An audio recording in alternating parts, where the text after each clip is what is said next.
بەناوی خوای گەورە سڵاوتان لەبێت بینەرانی بەڕێز و خۆشەوی دژی بۆ دومانکردنی پێگەکانی حەجی شعبی ژمارەیەک لە ئەنگر و چەکداری حەجی شعبی خۆپیشاندانێکیان بۆ بەردەم باڵوێزخانەی ئەمریکا لە بەغداد ساز کرد و تێیدا چەند سەرکردەیەکی حەجی شعبی بەشداری خۆپیشاندانەکەیان کرد. ئەو کات بەرپرسانی ئەمریکا هۆشداریاندایە حکوومەتی عێراقی و داوایان کرد کە پارێزگاری لە باڵوێزخانەی ئەمریکا بکەن. بە میواندەرێک لە بەڕێزان لە ئەستۆدیۆی سەرەکی شیروان شەمێرانی شارەزای کاروباری عێراق هەروەها لە لەندەن و دکتۆری برایم محەممەد مامۆستای زانکۆ تاوتوی ئەم پرسە دەکەین. سەرەتا راپۆرتێک دەبینی.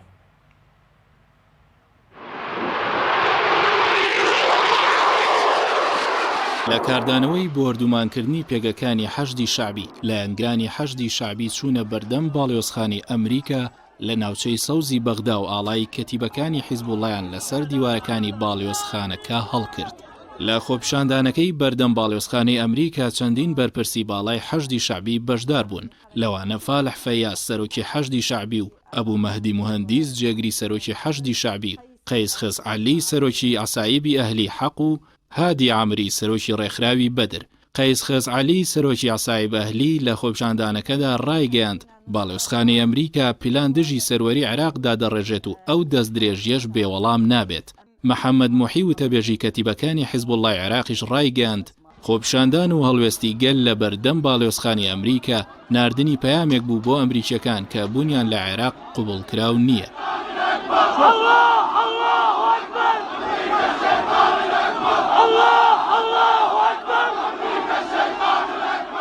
هەڵبتانە سەر باڵیۆزخانی ئەمریکا کاردانەوەی بەرپرسانی ئەمریکای بە دوای خۆی داهێنا. ترامپ ئێران بە هێرشکردنە سەر باڵیۆزخانەکە تۆمەتبار دەکات.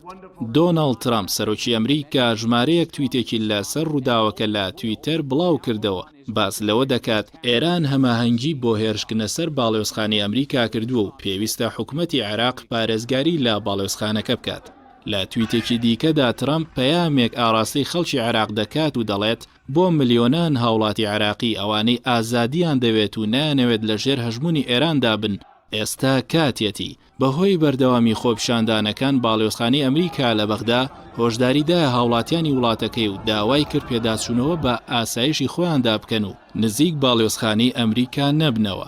لە هەمان کاتیشدا وەزارەتی دەرەوەی ئەمریکا ڕایگەاند خۆپیشاندەران نەچوونەتە ناو باڵیۆزخانەی ئەمریکا و سەرجەم کارمەندەکانیان سەلامەتن و هیچ پلانێکیش بۆ چۆڵکردنی باڵیۆزخانەکە نییە.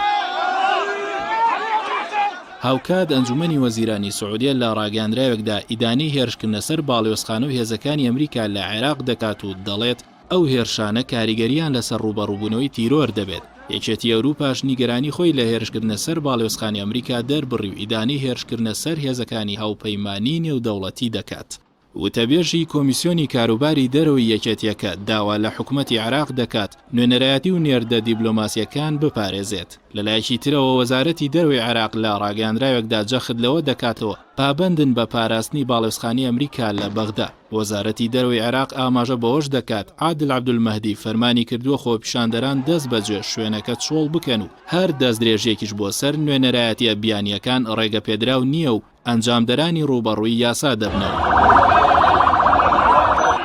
خۆپیشاندانی لایەنگران و چەکدارانی حەشدی شعبی بۆ بەردەم باڵیۆزخانی ئەمریکا لە کاتێکدایە ئێوارەی یەکشەمەی ڕابردوو هێزەکانی ئەمریکا هێرشیان کردە سەر کەتیبەکانی حیزبوڵای عێراقی لە پارێزگای ئەنبار. لە ئەنجامدا 28 چەکدار کوژراون و زیاتر لە 50 دیکەش بریندار بوون. هێرشەکەی ئەمریکا دوای ئەوە هات لە ڕۆژی هەینی ڕابردوو بەهۆی موشک بارانکردنی سەربازگێکی ئەمریکا لە کەرکووک بەرپرسێکی هەواڵگری کوژرا.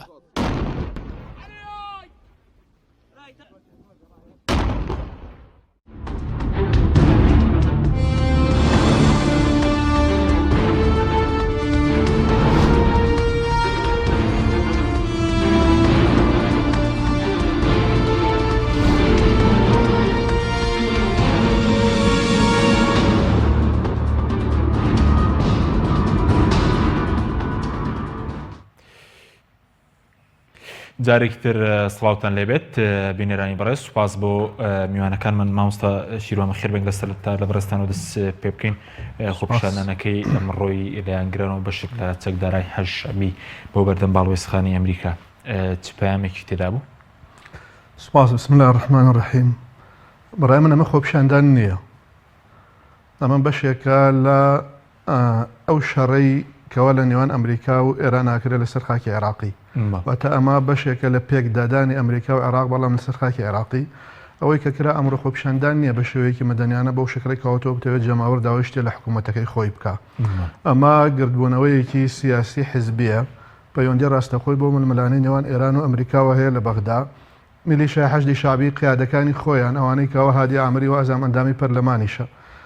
مەسئولی منەظەمەی بەدرەقایی بەرپرسی یەکەمی یعنی حەشدی شعبیە کەساتی لەگەڵ فالح فەیاض جێگەری سەرۆکی هەیە حەشدی شعبی هەتا دوای ئەمانە بەشێک بوو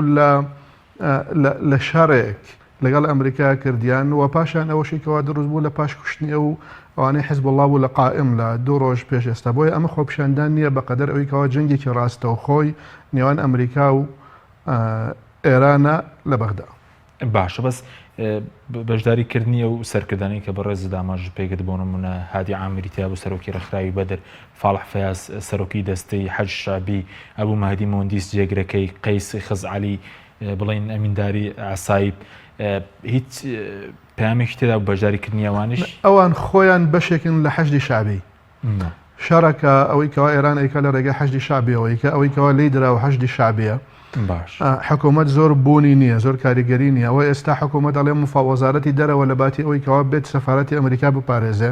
وەکار عرفێکی نێودەوڵەتی هاتووە ئەچێتم دانوستان لەگەڵ قیاداتی حەشدی شعبی ئەوانەی کەوا جەنابەت ناوت هێنن لە بەردەم سەفارەتی ئەمریکا بۆ ئەوەی کەوا ناوچەکە چۆڵ بکەن واتە ئەوان ئێستا دەسەڵاتدارن زیاد لە حکوومەتی عێراق و زیاد لە عادل عەبدولمەجید سەرۆکوەزیرانی دەستەکات کێشاوی عێراق ئێستا لە بەغدا بوونی ئەوان واتە بوونی حەشدی شعبی بەرامبەر بە ئەمریکا و ئەوان پێشتریش هەمان لێدوانێنداوە بە ئاشکرا ئێستا ئەیانەوێتەوە یاسایەکدا بڕێژن لە پەرلەمان تا ئیجباری حکوومەت بکەن هێز ئەمریکیەکان لە عێراق بکەنە دەرەوە. فالح الفەیاض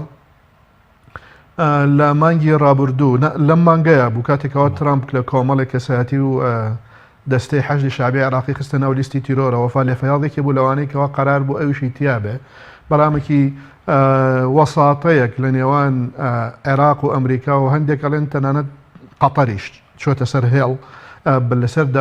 لەسەر داوای عێراق بۆ ئەوەی کەوا فالح فەیاض جارێ لەناو ئەو لیستی تیرۆرانە بێواتە ئەوانە هەر خۆیان بخۆیان بەرامبەری ئەمریکان ئەوان پۆستی حکومیان نییە بەڵکو ئەوان نوێنەری حەشدی شعبین لەناو حکوومەتە یعنی بەو تعبیرە و ئەو پۆستانش کەوا پێیان دراوە بۆ نمونە فالح فەیاض کاتێ سەرۆکی دەستی حەشدی شعبیە لە حکوومەتی عێراقی واتە نە لەگەڵ لەژێر دەسەڵاتی وەزیری بەرگریایە نە لەژێر دەسەڵاتی وەزیری ناوخوایە هیچ کامێکیان ڕاستەخۆ پەیوەندی لەگەڵ سەرۆک وەزیرانە هەیەەوە بە قەناعەتی من بەگوێی سەرۆک وەزیرانیش ناکات بە ئەتیباری بەمانایەکی تر ئەو ناوە تەنها بۆ شەرعیەتدانێکی فەرمی ڕەسمی حکومیە بە حەشدی شعبی نەک بە ئەتیباری ئەوەی کەەوە ئەوان بەشێ بن لە حکوومەت بۆیە کاتێکەوە ئەجوڵێن خۆیان بە تەنها ئەجوڵێن نەک بە ئەمر لەلایەن سەرۆکی حکوومەتەوە یان لەلایەن حکوومەتی عێراقیەوە. بەڵێ سوپاس دەکەم دەتەگەڕێم وڵای بەڕێز دکتۆر سوپاس بۆ بەشداری بەڕێزیشتان دەمەوێت سەرنجی بەڕێز بزان بەسەر خۆپیشاندانەکەی ئەمڕۆ وە لە ڕووی نێودوڵەتی شۆ چۆن مامەڵە لەگەڵ باڵۆیسخانەی وڵاتان دەکرێت. بسم الله الرحمن الرحیم زۆر سپاس بۆ بەڕێزێت بۆ میوانە بەڕێزەکەتان و هەروە بۆ بینەرانی خۆشەویستی کەناڵی ئاسمانی پەیامیش بەڕاستی ئەو تەسعیدی کە ئەمڕۆ ڕوویدا لە بەغدا شتێکی چاوەڕوان کرا و بەڕاستی لەبەرەوەی کە لە ئەو بردومانی کە لە کەیوان کرا و پاشان وڵاتی یەکگرتووەکانی ئەمریکا هێرشی کردە سەر ئەو بنکە بارگای حیزب الله ئەمە چاوەڕوان کرا بۆ ئەمڕۆ ڕەتفعلێکی شاریعی عێراقی هەبێ بە تایبەتیەوەی کە دوایەوەی کە سەرۆک وەزیرانی عێراقیش ئیدانی تەواوی کرد و ئاماژەی بۆ کرد کە فعلەن ئەمە خەرقی سیادی عێراقی کرا و کۆمەڵ لەم بابەتانە پشتگیرێکی حەشدی شعبی کرد لەم بابەتەوە و تێمەش ناڕازی بوون بەرامبەر بۆی کە ڕووی داوە و ئەمڕۆ تەشیعێک واتە ڕسمێکی گەورەیان کرد بۆ ئەوانەی کە لەو ڕووداوە تیاچوو بوون لە قائیم بۆیە ئەم کۆبوونەوەی ئەمان ئەمڕۆ بەڕاستی بۆ هەڵکتانە سەر بارگای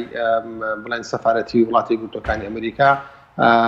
پێشینەیەکی هەبوو پێشینەیەش کە بریتی بوو لە سراعی نێوان وڵاتی یەکگرتووەکانی ئەمریکا و ئێران لە کۆمەڵی بابەتە لە خۆڕڵاتی ناوەڕاست و لەسەر ئاسی جیهانیش بەڕاستی دوای ئەوەی کە ئێران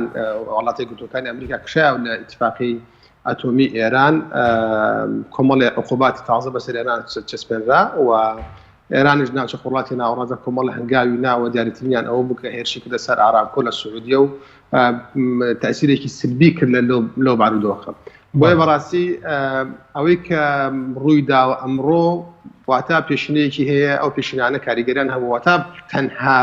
بەڕووداوێکی ئەمڕۆ وا ناکەم ئێمە شتەکە بخوێنەوە، ئێمە دەبێت فراوانتر لە سەر ئاسی خۆڕاتی ناوەڕاست لە سەر ئاسی جیهان ئەم بارودۆخە بخوێنینەوە کە خوێندەوەکەش ئەوەیە فعلاً وڵاتی یەکگرتووەکانی ئەمریکا ئێران لە سناعێکی گەرمدان و کۆمەڵێک کاراکتەری ئیقلیمیش دەوریان هەیە، سعودی دەوری هەیە، ئیمارات دەوری هەیە، بەحرین دەوری هەیە، تورکیا دەوری هەیە و هەرێکێک لەم وڵاتانیشی کە ئێران تیا وجودی هەیە وەکو یەمەن و سووریا و لوبنان و عێراق و ئەمانش کاریگەریان لەسەر بارودۆخەکەی هەیە و ئێستا وڵاتی یەکگرتووەکانی ئەمریکا هاتووەتە سەر خەت بە تەواوەتی و پێش چەند سەعاتێک پێش بەر لە ئێستا ترامپ داوای کرد کە عێراقیەکان ئێستا کاتی ئێوەیە بۆی گۆڕانکاری بکەن، واتە ئێمە بارودۆخەکەمان دروست کردووە، فەرمونون ئێوە کە ئەوانت ئاتانەوێت چەند میلیۆنێکن لە عێراق گۆڕانکاری بکەن، فەرمونون گۆڕانکاری بکەن. واتە ئەمریکا خەڵکوتانە سەر سەفارەتی وڵاتی یەکگرتووەکانی ئەمریکا لە بەغا بەڕاستی شتێکی لەناکاو نییە، شتێک نییە کە بڵێ ئێستا ڕوویدا و شۆک خەڵک شۆک بێ بەرامبەری، بەڵکو شتێکی بێت لەسەر ئاسی بڵێن نێودەوڵەتی لەسەر ئاسی خۆڕاتی ناوەڕاست و لەسەر ئاسی ناخۆی عێراق پێشینەی هەبوو، ئەم پێشینانەی ژوا چاوەڕێکرا بوو کە ڕوو بدات. باشە، بەس هیچ لێک چوونێکە لەگەڵ ئەو ڕووداوی ساڵی 1970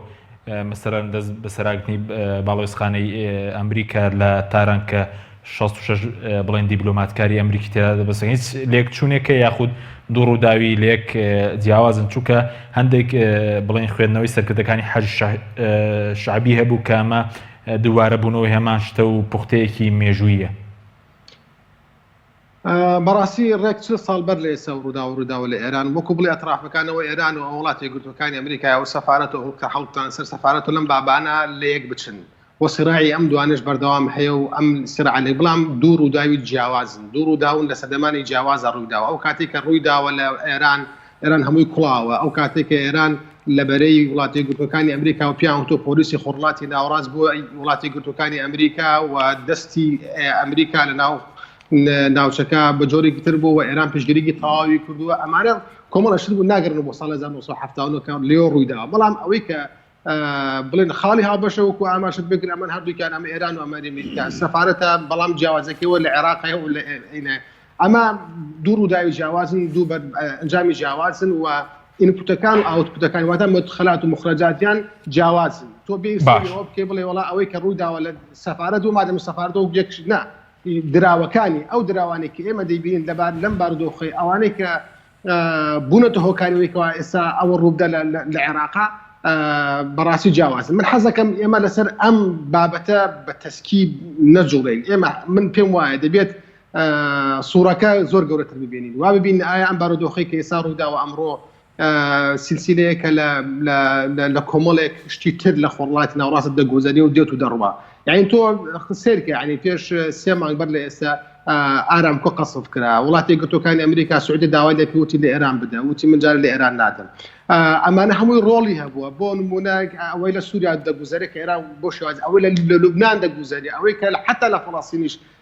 لە کۆمەڵ بابەتە. لەبەرەوە پێویستەکە ئێمە وابی خوێنەوە کە ئەم بارودۆخەکە ئینسان لە عێراقا ڕوویداوە شتێک نییە تەنها کۆمەڵێکی حەشتی شعبی هاتو خەڵکتان سەرم بارودۆخەوەتر تەواو ئەگەر هاتەوەوان کشانەوەتر بارودۆخەکە حەلە بێت نەخێر. من پێم وایە ئەگەر بێت و سەفارەتەکەش بگیری، ئەگەر بێت و هیچیش نەکرێت کێشەی نێوان وڵاتی یەکگرتووەکانی ئەمریکا و ئێران بەوە حەل نابێت ئەگەر ئەوان کۆتایی بە بارودۆخەکە بێن. پێم وایە ئێمە دەبێت ئەو پرسیارە بکەین، فعلا ئەم پرسیارە بکەین ئایا ئەم سراعی ئێران و ئەمریکا کەی لە عێراقا کۆتایی دێت. فعلا پێم وایە هێشتا سەرەتایەکی نوێیە بۆ ئەم کێشەیە کە ئێستا ڕوودا لە نێوان لە عێراقا لەسەر کۆمەڵە بابەت، لەسەر سیستمی سیاسی، لەسەر ئەو نظامی سیاسی کە 17 ساڵ ئێستا لە عێراقا هەیە و ئەمریکا ئەوێ بیگۆڕێ و سەرەتای گۆڕیدیشی بریتی بوو لەوەی کە یاسای هەڵبژاردنەکان لە ڕێگای لیژنەیەکی تایبەتی وڵاتی یەکگرتووەکانی ئەمریکا و بریتانیا و لە ڕێگەنەوەی یەکگرتووەکانەوە پێشکرد بە سەرۆکاتی کۆمار کرا و سەرۆکاتی کۆماریش تحویل دوای گفتوگۆکردن و ڕاگۆڕنەوە لەگەڵ کۆمەڵی بابەتە ناردی بۆ ئەنجومەنی وەزیران، ئەنجومەنی وەزیرانیش ناردی بۆ پەرلەمانی دوای کۆمەڵە تعدیلات کردی ئەم سەرەتای گۆڕینی سیستمی سیاسی. للمعلوماتت کاتی خۆش لە 2003 دا کە عێراق لای ئەمریکاوە داگیر کرا یان ما بڵێن ڕزگار کرا ئەوەی کە لەسەر ئاسی نێودەوڵەتی ئەوانەی قانونی بین دەزانن کە فعلا بەبێ بەندی یاسا نێودەوڵەتی عێراق لە ناو وڵاتیەکگرتوەکانی ئەمریکا داگیر کراوە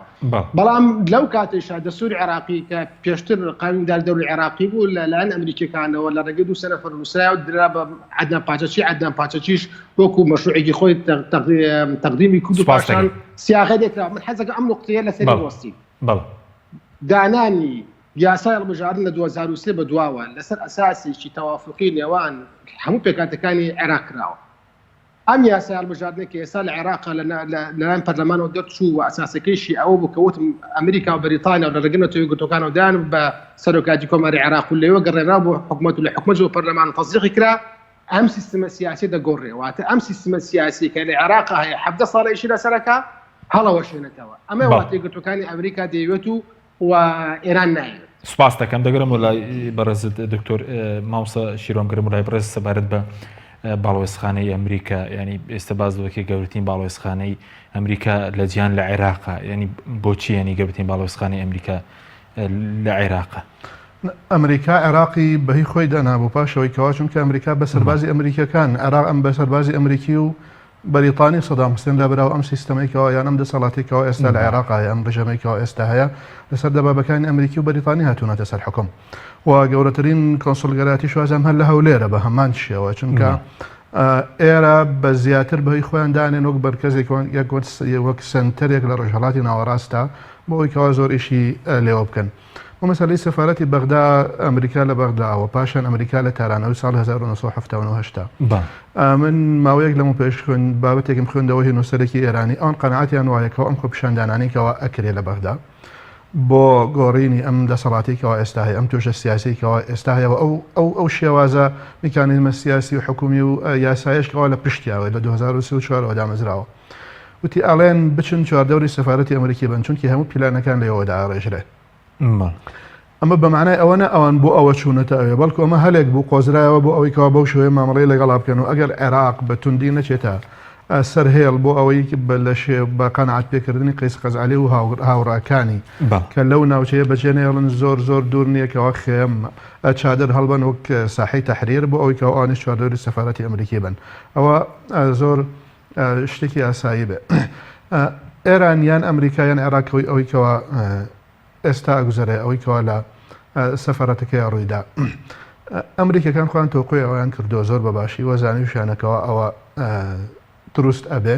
و ئێرانەکانیش خۆیان پێشتر نێتی ئەویان هەبووە کەوا بەو شکڵێکەوە پێویست بێ ئەوە بکەن ئەوان ئەیانەوێ ئێران لە عێراق و لە لوبنان دەربکەن بەڵام ئەمریکا ئەوێکەوە ئێران لە عێراق و لە لوبنان دەربکە و ئەو خۆپیشاندانانشکەوە من هەر لە سەرەتاوە نازام لێرە باسمان کردووە یاننا هەر لە 2 ئۆکتۆبەری ڕابردەوە قەنەعەتی من وا بووکەوە عەقڵێکی هەندەسی هەیە لە پشت ئەم خۆپیشاندانانەوە ئەمە لە خۆپیشاندانەکانی ساڵی 2023 و 4 و 5 و 6 و 7 و 8 و 9 و 11 ناچێت ئەمە شێوازێکی ترە ئەمە جۆرێکی ترە لە 2014 کاتێکەوە حەشدی شعبی دروست بوو هەتا ئێستا ئەمریکا هەستی کردکەوە هێزێک لە شێوازی پاسدارانی ئێرانی لە عێراقا دروست بووە ئەو هێزا وردە وردەتە شەناکاتە ناو حکوومەت خەریکە دەست ئەگرێت بەسەر هەموو دەستگاکانی حکوومەتە و هەر سەرۆک وەزیرانێکیش بێتە سەرکار دیلی ئەم هێزە ئەبێ یعنی ئێستا لە ئێرانە سوپای پاسداران قدرەتی ئەوەی هەیەکەوە حاڵەتی نەئاسایی ڕابگەینێ بۆ نمونە لە فڕۆکەخانەی نێودەوڵەتی تاران زۆر بە ئاسایی بەبێ گەڕانەوە بۆ وەزارەتی ناوخۆ یان بەبێ گەڕانەوە بۆ بەشار ئەساد لە دیمەشقەوە ڕۆیشتە تاران وەزیری دەرەوەی ئێران نەیزانی ئەوە جەواز ظەریف تەنانەت دەستە کارکێشانەوەی خۆشی پێشکەش کرد بەڵام ڕۆحانی قبوڵی نەکرد لە ڕێگای قاسم سولەیمانیەوە بەشار ئەسەد داوت کرابوو بۆ تاران و لەگەڵ سەرۆکی ئێرانیا دانیشتنی کرد ئەمریکا ئەمە ئەزانێکەوە ئەو هێزێکەوە ئێستا دروست بۆ وردە هەمووی ئەنتی ئەمریکیە پێویستی بەوە ئەوە هەیەکەوە لای بە ئەو خۆپیشاندانانێکەوە کراوە ئێستشکەوە ئەکرێ ئەمریکا بە ئاسانی دەست لەم حکوومەتی عێراق هەڵ ناگرێ هەر ئەوها بەم شکلێکەوە ئێستا پێویستە بڕوات بەڵێ بەس هیچ لێک چوونێک ینی لەنێوە ئەو خۆپیشاندانەکانی لوبنان لەگەڵەوەی عێراقیش ینی ئەمریکا پشگیری هەردووکیان دەکەن وەسمەوەی شەقامە پشگیری هەردووکیان ئەکا و تەنانەت دێنیس ڕۆسیش کۆنا پشگیریەکە چۆنە ینی بە ئاشکرا ئێستا تۆ لە کاتی دروستبوونی خۆپیشاندانەکانەوە لە عێراقا بۆ نمونە ئەمریکا ماوەیە بێدەنگ بوو یەکەم بەیان ئەمریکا دەری کرد سەفارەتی ئەمریکی لە بەغدا ڕاستەخۆ ناونیشانی بەیانەکە ئەوە بووکە بيان الموقف الأمريكي من التظاهرات الموقف الحكومي الأمريكي أو موقف الحكومة الأمريكية لك سفارة أمريكا الحكومة الأمريكية لا خو بشاندانا كاني لبغداد راستو خو إداني حكومة عراقي قلتو بشتو خو بشاندانا كاني قلت هرتشي لدوانك لەلایەن بەرپرسانی ئەمریکاوە دەرچوو بێ بەرامبەر لەسەر ئەو خۆپشاندانانەی ئێستا لە بەغدا هەیە هەمووی دژ بە حکوومەت بۆ لەگەڵ خۆپشاندانەکانە بوو. دێنیس ڕۆز کۆنە سەفیری ئەمریکی لە فۆرین پۆلیسیەوە لە ئەنستۆتۆی واشنگتۆنی شەرقی ئەدنا بڵاو بۆتەوە بە ئاشکرا ئەڵێ ئێمە پێویستە ئەم جارە ڕاستەوخۆ مامەڵە لەگەڵ شعبی لوبنانی و شعبی عێراقیە بکەین. یعنی ئەبێ هەوڵ بینکەوە ئەو ئیتیفاقی لە نێوان ئەمریکا و ئێرانە کراوە لە عێراق کراوە لە سەردەمی ئۆباما لە ساڵی 2008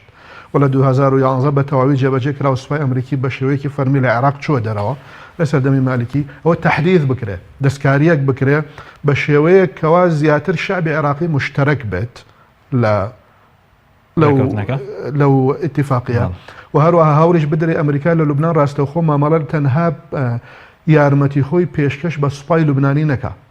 وەک ئێستا ئەکرێ بەڵکو هەوڵ بدا لەگەڵ شەرائحی شعبی لوبنانیە مامەڵە بکە شێوازە ئیتیفاقێک لەگەڵ لوبنانە بکە بەڵام ئیتیفاقێکی شعبی بێت حکومی شعبی بێ نەک ڕاستەوخۆ لەگەڵ جێشی لوبنانیا بۆچی چونکە ئەڵێ ئێران ئەم دوو خۆپیشاندانە بەڵگەی لەسەر ئەوەی کەوا ئێران هەتا ئێستا بەهێزی تند و بەهێزی نەرم هەردووکیان نەیتوانی هەتا ئێستا بە تەواوی خۆی بپارێزێ بە تایبەت لە عێراق پاشان لە لوبنان پێویستە ئەمریکا هەوڵ بدا ئەو نەتوانینەی ئێرانیان ئەو خۆپیشاندانانەکەوە خاڵە لاوازەکانی ئێرانی پیشاندا لە عێراق و لە لوبنان ئەمریکا بە شێوەیەکی تر پڕی بکاتەوە. بەڵێ سوپاس دەکەم دەگەرم وڵات دکتۆر بگەرم وڵای بەڕێز سەبارەت بووی کە بەڕێزت باست لەوە کرد کە ئێستا ملولانی کەیران و ئەمریکا لەسەر گۆڕی نیزامی سیاسی لە عێراق بەڵام خۆ بەشێک لە پارتە شیعەکانیش لەگەڵ ئەو نیزامەدا بوون کرە سەراستی قەزا و لیستی تاکە کەسی بۆچی ئەمە مثلەن گۆڕینی نیزام بێ لە بەرژەوەندی ئەمریکا و هەڵبژاردنەی داهاتوە قسە لەسەرەوەیە کە بە هەمان هاوکێشەی ڕابردوو بۆ سیستەمی سیاسی دووبارە بێتەوە لە ڕێ هەڵبژاردنەوەی حیزبە گەورەکان. ئەزانین چۆن خۆی ئەوەی کە ئێستا بۆ ئەو یاسایی کە دەرکراوە بەنیازنە انتخاباتی پێشوەختی لەسەر ئەنجام بدەن. ئەمریکا زۆر باش زانی ئەو یاسای لە عێراق جێبەجێ ناکرێت و ئەزانێت تەطبیقکردنی ئەو یاسایە تەنها تعدادی سوکانی نوێی دەوێت ئەتوانێت سنووری قەزاکانی دەوێت کۆمەڵ لەم بابەتانە کە زۆر شتێکی تعقیدە و بە ئاسایی ناکرێت. ئەمە ئەوەی لە دەخوێنێتەوە کە فعلا وڵاتی یەکگرتوەکانی ئەمریکا لە ڕێگەی ئەم یاسایەوە دەوێت نائستقرارێک لە عێراق دروست بکە. ئەم نائستقرارێش کە لە عێراق دروست بێت بۆ ئەوەی کە لە صالحی ئەوە چونکە هەر ئیستقرارێک ئێستا لە عێراق ببێت لە قازانجی ئێرانە چونکە ئێران دەیەوێت ئەو استقرارە بقۆزێتەوە بۆ خۆی لە کۆمەڵی بابەتە لە ڕووی ئابووری و لە ڕووی سیاسی و لە ڕووی گەیشتن دەستی بە کۆمەڵێک شوێنی وەکو لوبنان و یەمەن و کۆمەڵ لەم بابەت سووریا و ئەمانەوە. ئەوەی کە بۆچی لایەنە شیعەکان ئەمان قبول کردو لایەن شیعەکان لە بەرامبەر ئەو شاریعەی کە لە عێراقدا هەیە ئێستا خۆپیشاندانەکە لە ساحەی تەحلیل و کۆمەڵی ساحەی تر و ئەم شتانە لەبەرەوە قبولیان کردو. ئەوانیش دەزانن فعلان ئیش لەسەر کاتەکەن ئەیانەوە هەرچۆنێکیان کردووە بە هەر شێوازەیەک هەیە ئەوەی کە خۆیان دەیەوێت ڕای بسپێرن بۆ سەرۆکی حکوومەت پاشان مەسائلی هەڵبژاردننی نوێ و ئەمانە دەکەوێتە ئادلیست وەکو ئینگلیزەن یعنی بەلای کەمەوە دەکاتە ساڵێکی تر جا تا ساڵێکی تر خوا خۆی مێنەوە مڵکی وەکو کوردەواری دەڵێ لەبەرەوە ئەم بابەتە بابەتێکی زۆر تەعقیدە زۆر ئاڵۆسکاوە لەگەڵ یەکدا چونکە ئێستا بۆیان دەرکەوت وڵاتی یەکگرتوەکانی ئەمریکا بۆچی ئەوێت بە تەنها بە هێزە گەورەکانی ناو پەرلەمانە بمێنەوە هێزە بچووکان نمێنەوە لێ معلومات ئەوەی کە لە صالحی ئەوەی ئەگەر بێت بۆ یاسایە بڕوا ئەگەر بێت و قەزاکان هەمووی بیجا بکرێتەوە قائمەی منفەرید بێ و لەسەر ئاسی تاگی جێبەجێ بکرێت تەنها 4-5 یا 6-7 زیاتر نابێ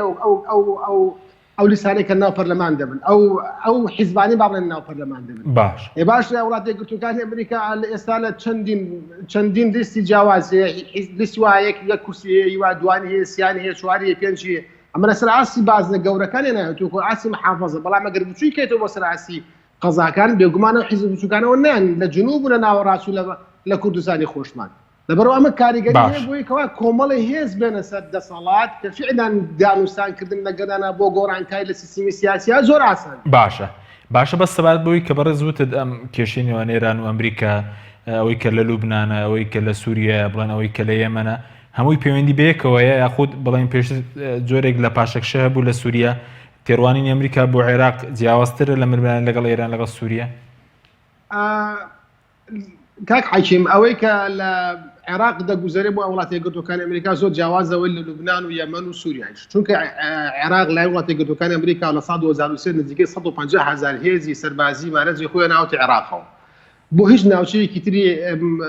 نە لوبنان نە سووریا نە یەمەن نە شوێنێکی تر نەیکردووە شەڕی یەمەن ئەمریکا کردبیکا بۆ سعودی دەکات شەڕی سووریا با بڵێن تۆزێکی بەشی تورکیا دەکات بۆ دۆستێکیشی بەری سعودی و ئیمارات و ئەوانە دەکەوێت لە لوبنانا بەڕاستی شەڕێکی ترە بەڵام ئەوەی کە لە عێراق هەیە زۆر جیاوازە چونکە عێراق هێزێکی ئەمریکا هێزی ناو عێراقەوە و سەربازی بە کوشدا و پارەی خەرج کردووە و بە ئاسانی دەچی لێ ناگێتەوە بۆ وڵاتی بۆ ئێران ئەگەر لێگەڕەوەن و نمونە حوسەکان لە یەمەنا دەسەڵاتیان هەبێت و بەردەوام شەڕیان لەگەڵا بکات بەڵام لێ ناگەڕێ بە ئاسانی ئاواکێتە ئێستا ڕۆیشتۆ بۆ شیعەکان بۆ شێوازی بڕوات بەڵێ ینی ئەو گرنگەی ئەمریکا ینی لەبەر چییە لەبەر مەسەرەن دەوڵەمەندبوونی عێراق یاخود پێگە جوگرافیکەی کە دەڵێت زیاتر گرنگی دەدا بە عێراق یاخود تەنها وەکو بەڕێزدەڵێ لەبەرەوەی کە بازۆکێکە 3 تریلیۆن دۆلاری سەرف کردووە نزیکەی 5,000 سەربازی ئەمریکی لە شەری بڵین عێراق کوژراون هەموو ئەمانە دەگرێتەوە ینی بعدی اقتصادی هەیە بعدی سیاسی بعدی جیۆستراتیجی هەیە ئەمانە هەمووی ئەبعادێکن کە وای کردو وڵاتی یەکگرتوەکانی ئەمریکا عێراق لەلا گرنگ بێ عێراق یەکێکە لەو شوێنانەی کە بە وابەی شەرقیدا دەردێ بۆی کەوا ئێران دەستی نەگا بە کۆمەڵە شوێن بەڵام ئێستا ئێران بە تەواوەتی بە ئاسانی دەگاتە هەموو شوێنانەی کە پێشتر دەستی نەدەگەیشتێ لە ساڵ 1970 بە دوای وڵاتی ئەمری ئێران با بڵێن شعاری تەزیری سەورەی داناوە کە شۆڕش بێت دەرەوە ئێستا مەسەلەن بەرەنجامەکەی دەبینین بۆیە ئێران عێراق بۆ ئەمریکا گرنگە بۆی کەوا نێڵێتەوە کە بەڵام لە داگیرکردنی عێراق لە 2023 بە وردە پێ بە پێ ئەم عێراقەی تەسلیم بە ئێران کرا و ئێران ئێستا حاکمی کی گرنگە کارکتەرێکی زۆر سەرەکیە لە عێراق ئەمریکا ناتوانێت بە ئاسانی سەر کە ئێستا وای لێ هاتووە ئەگەر ساروخێک بنێ بە کەیوانەوە دێ مەسەلەن حەشی شەعبی بەردومانەکە ئەو دێ یەکسەر هەڵتوێتە ناو سەفارەتەکانی دوور نییە سبەینە ڕوبەڕووبوونەوە یعنی ڕوبەڕووبوونەوە ڕووبدات ئەوەسا ئێستا جوڵاندنی دەرکردنی هێزەکانی ئەمریکا کە بۆ بەو بەناوی یارمەتیدان و هاوکاریکردن و تەدریبکردنی هێزەکانی عێراق و پۆلیسی ئیتیحادیە و هاتوون داواکە دەربکرێن وای لێ هاتووە ئێستا سەرۆکۆسیران دەڵێ ئێمە داواکەین حکوومەتی وڵاتی یەکگرتوەکانی ئەمریکا ئەوا بکە و دژی ئەوان دەوسێتەوە ینی بە ناڕاستە خۆ بەڕاستەوە خۆش هەردووکان پشتگیری وڵاتی یەکگرتوەکانی ئەمریکاکان بەڵام هیچ کەسێ لەوانە پشتگیری وڵاتی یەکگرتوەکانی ئەمریکای نەکردووە یعنی سەرەکەی دژایەتێکی قورسی ئەمریکایە ناو پەرلەمان دژایەتێکی قورسی ئەمریکایە لەناو حکوومەتی عێراقی دژایەتێکی قورسی وڵاتی یەکگرتوەکانی ئەمریکایە ناو هێزە چەکدارەکان و حەشتی شەعبی و ئەمانە ئەی باش وڵاتی یەکگرتوەکانی ئەمریکا چی کردووە یعنی من بە تێڕوانینی خۆم کە لە دیراسەیەکی خۆشمان باسم کردووە دوای 2011 کە آخر جوندی وڵاتی یەکگرتوەکانی ئەمریکا چۆ دەرەوە لە وڵاتی لە عێراق لەوەی وڵاتی یەکگرتوەکانی عێراق چۆ دەرەوە ئەمریکا ویستی بە عێراقیان بسەلبێنێت کە فعلا فەرموون ئەگەر ئەو داوای ئەوەکەن کە ئێمە هێزمان دەبێت لە عێراق فەرمو ئاواتان بەسەر دێت مثلا دەستی مالکی کردەوە مالکی کۆمەڵێ پۆستی گەورەی بەدەستەوە بوو دوای مالکی دای لە سونەکان یەکەمیان تارق هاشمی دوای کێ وەزیری مالیە دوای ئەوەی سەحەوات يعني وايك المالكي مو بديكتاتورية يعني سركة ولاد يكون كان أمريكا خوي أوتوماتيكيا وعكا كسيكي يكون مالكي كان زيك لا ولاد لإيران وتجي ولاد يقولوا كان أمريكا وصل كاتي خوي كم دوري لا ولاد يقولوا كان أمريكا بله سپاس دەکەم مامۆستا ناوبڕێکمانە دەتەگرم وەلای بەڕست بەڵێ بینێرانی بەڕست ناوبڕێکی کورتو دەگەڕێنەوە وڵات تۆپ تاکە بریکاری تۆڕی میدیایی کۆمەڵ بۆ دروستکردن و بڵاوکردنەوەی ڕێکلام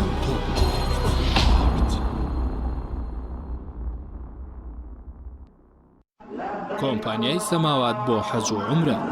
کۆمپانیەکەمان لە وەرزێکی نوێدا هەڵدەستێت با گەشتی پیرۆزی عومرە بۆ هەردوو شاری مەککەی پیرۆز و مەدینەی درەوشاوە گەشتی پیرۆزی عومرە ئارامی و ئاسوودەی ڕۆح و دڵ و دەروونە لەگەڵ پیرۆزیەکانی خوای گەورەدا گەردەتەوێت گەشتێکی مانی و ڕۆحی ئەنجام بدەیت و زۆرتر سوودمەند بیت و زانیاری دەستکەوێت لەسەر شوێن و جێگا پیرۆزەکان ئەوە بە دڵنیاییەوە لە کۆمپانیای سەماوات بەدەستی دەهێنیت دیاریەکانی کۆمپانیا 3 جانتای قەبارە جیاواز ئیحرام بۆ پیاوان سەرپۆش بۆ دایکان و خوشکان کتێبی مەککەی پیرۆز کتێبی گەورەی و پیرۆزی ئاوی زەمزەم کتێبی گەورەی هەردوو حەرەم شوێنی نزیک و خواردن و خزمەتگوزاری لە تایبەتمەندیەکانی کۆمپانیای سەماواتە. گەشتەکانی ڕابردوومان سەلمێنەری وتەکانمانە. گەشتەکانی کۆمپانیای سەماوات بە سەرپەرشتی عەبدوڵڵا مەلا سەعیدی سیاگوێزیە. ناونیشانی کۆمپانیای سەماوات سلێمانی دارۆغا، خوار مزگەوتی دارۆغا. ئایا تا ئێستا کێشەی کارەبات هەیە؟ بێزار بوویت لە کێشەی کەمی کارەبا و بڕانی بەردەوامی؟ بە دوای کارەبایەکی بەردەوام و بێکێشە و تێچووی کەمدا دەگەڕێیت؟ ئەوە فانسی پاوەر سەرجەم و کێشانەی بۆ چارەسەر کردویت بە دانانی سیستەمی سۆلار و وەرگرتنی وزە لە خۆرەوە بە بەکارهێنانی باشترین مەوادی ستانداردی جیهانی کە سەرجەمیان گرنگی چەندین ساڵیان لەگەڵدایە. بە سەرپەرشتی ئەندازیار و ستافی شارەزا و بازمون کارەکان جێبەجێ دەکرێن. ئەم سیستەمە دوورە لە تێکچوون و هیچ تێچوویەکی ڕۆژانەی نییە. هەروەها بە دۆستی ژینگە ناسراوە و ژینگە لە پیسبوون دەپارێزێت.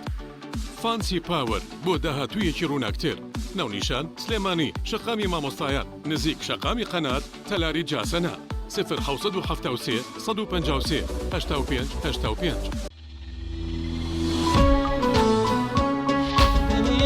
چی بخوازێ ئارەزووتیان لەرچی بێ برنجیمانیا بەدەستم بە ئاسانی دروستە بێ کاتێ هەموو شێت تاو بوو خۆشترینیان بێتە سەرمێت تەموو چێژی برنجیمانیا یەکتری داگرن ئامێ لە ڕۆژی لەدایک بوون تا تۆ شایستەی جوانترینی ئەمەوێ هەموو دڵخۆش بن تۆ شێش لە ژیان ببینی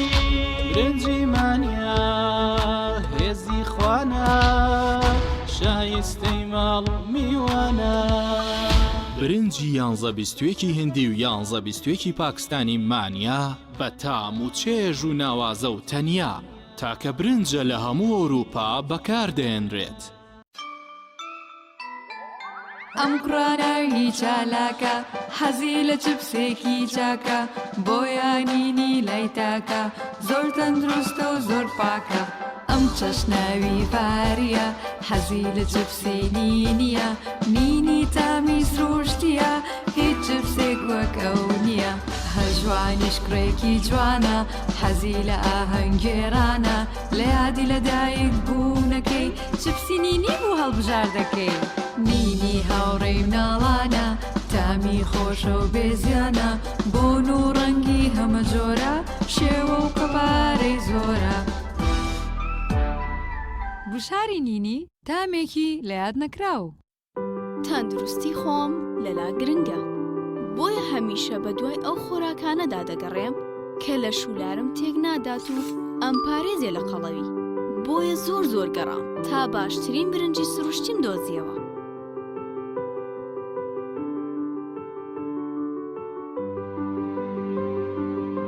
برنجی هەومەلی پریمۆم بۆنداری تایلەندی. ئەم برنجە لە سەدا 92 بۆندار و بەتامە لە کاتی لێناندا کەم زیاد دەکات. ئەزانی بۆ چونکە لە سەدا 100 سروشتیە و دوورە لە نیشاستە و چارەسەرە بۆ قەڵەوی. برنجی هەومەلی پریمۆم بۆ 48 وڵاتی جیهان هەناردە دەکرێت. پێویستمان بە بریکارە لە سەرجەم شارەکانی کوردستان و عێراق.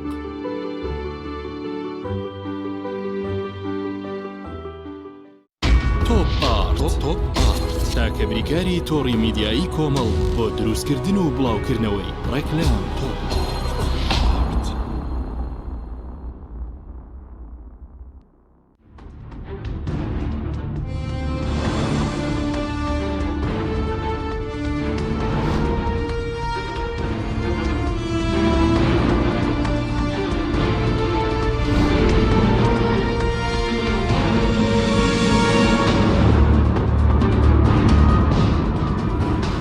جارێکتر سەڵاتان لەبێت بینەرانی بڕست مامۆستا شیرۆم کرێم بۆ لای بڕێز سەبارەت بەوەی کە ئێستا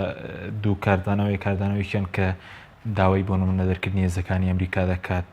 کە باڵکردن نزیکەی 6,000 سەربازی ئەمریکی هەیە و لە بەرامبەری ئەمریکاش داوای هەڵوەشانەوەی حەشد دەکات. یعنی پێت وایە کامان لە داهاتوی عێراق جێبەجێ دەکرێت؟ داواکردنی دەرکردنی هێزەکانی ئەمریکا لە عێراق تازە نییە، پەیوەندی بە ئێستاوە نییە. دانەگەڕێتەوە بۆ چەند مانگێک لەمەوە پێش تەنانەت پێش خۆپیشاندانەکانی ئۆکتۆبری عێراقیش ژمارەی هێزەکانی ئەمریکا لە عێراق تا ئێستا 5200 ئێستاش 100 تر بەڕێوەیە بۆ سەفارەتی ئەمریکی ئەمە 5300 پەرلەمانی عێراق هەرگیز لەو جۆرە یاسایە دەرناکات. ڕاستە ئێستا لەوانەیە ئەوان ئەم بارودۆخێکەوە ئێستا هەیە قسەوتن وەستان بەرامبەر بە ڕەغەباتی حەشدی شعبی لە دەرەوەی هێزە شیعەکانەوە قورسە، چونکە هەر کەسێک بەرامبەر ئەوان قسە بکە ڕاستەخۆ بە داعیشی ئەزانن ئێمە وامان کردو ئێمە داعیشمان دەکرد و خوێنمان ڕشت و شعبی ئەمان. بەڵام تەماشا بکەی کەسێکی وەک عەمار الحەکیم ئەمڕۆ بەڕاستەوە خۆ داوای زەبطی نەفس ئەکا لە حەشدی شعبی بەرامبەر بە سەفارەتی ئەمریکی و بیعثات و پێویستە پاراستنیان و ئەمانە قسەیەکی هاوسەنگتر و عەقلانیتر ئەکا لەوەی کەوا ئێستا هەیە. تەنانەت خودی مقتەدا سەدر ئەگەر ئەو لەگەڵ ئەوەیە بوو کە یاسایەک دەربکرێتە هێزە ئەمریکیەکان لە عێراق دەربکرێن کاتێکەوە دایان لە معسکەری کەیوان و دوێنێ ئەمریکاش قەسفەکەی کرد پێرێ ڕاستەخۆ ئەوتی داواکەین کەوا لە حەشد سەرای حەشد کاری نەعەقلانی نەکەن، کاری نەعەقلانی نەکەن، چونکە ئەگەر لێدانی ئەمریکا بۆ هێزی حەشد بۆ حیزب الله لە قائم دش بە سەرۆری عێراق بێ بۆ سەر خاکەکەی ئەی لێدانی معسکەرێکی عێراقی کەیوان کە عێراقیە نەک ئەمریکیە لە کەرکووک و کوشتنی ئەمریکی تایە ئەوە چییە؟ ئایا ئەوە حکوومەتی عێراقی بووە بۆ نمونە یان ئەویش دش بە سەرۆری دەوڵەت و دەچوونە لە دەوڵەت تێناپەڕێ و هەڵ حەشدیش هەڵ ناوەشێتەوە. حەشدیش خۆ هیچ کەسێ بەڵام ئێستا خۆی باز دەکە سەد واژۆ کۆکراوەتەوە بۆ دەرکردنی هێزەکانی ئەمریکا لە عێراق. مەسەن ئەگەرێکی وا پێ دوای ئەمریکا کاردانەوەی دەبێت بۆ ناڕوە بەوش قەناعەتم نییە بەو شکڵە بڕەوە. عێراق ناوێت هێزەکانی ئەمریکا دەربکرێت. ئێران ئەوێ ئێرانەکان ئەیانەوەیەکەوە هێزەکانی ئەمریکا لە عێراق دەربکەن. بۆچی عێراق نایەوێت؟ چونکە مەسئلەی بوونی سەربازی ئەمریکی لە عێراق بوونێکی سەربازی نییە، بەشێکە لە چوارچەوەیەکی گشتی بوونێکی گشتی ئەمریکیەکان لەسەر خاکی عێراقە. بەس ئەی سەبارەت بە هەڵەشانەوەی حەشد ینی ئەوەی ئەمریکا پێشتر داوای دەکرد ینی لە کاتێکە بە یاسایی کرابوون لە ماوەی ڕابردوو دەستگای یاسایەکیان بۆ دەرچوو. حەشد دەستەیەکی فەرمی ڕەسمی بە یاسابووی عێراقی ئێستا ڕاستەوخۆ پەیوەندی بەسەر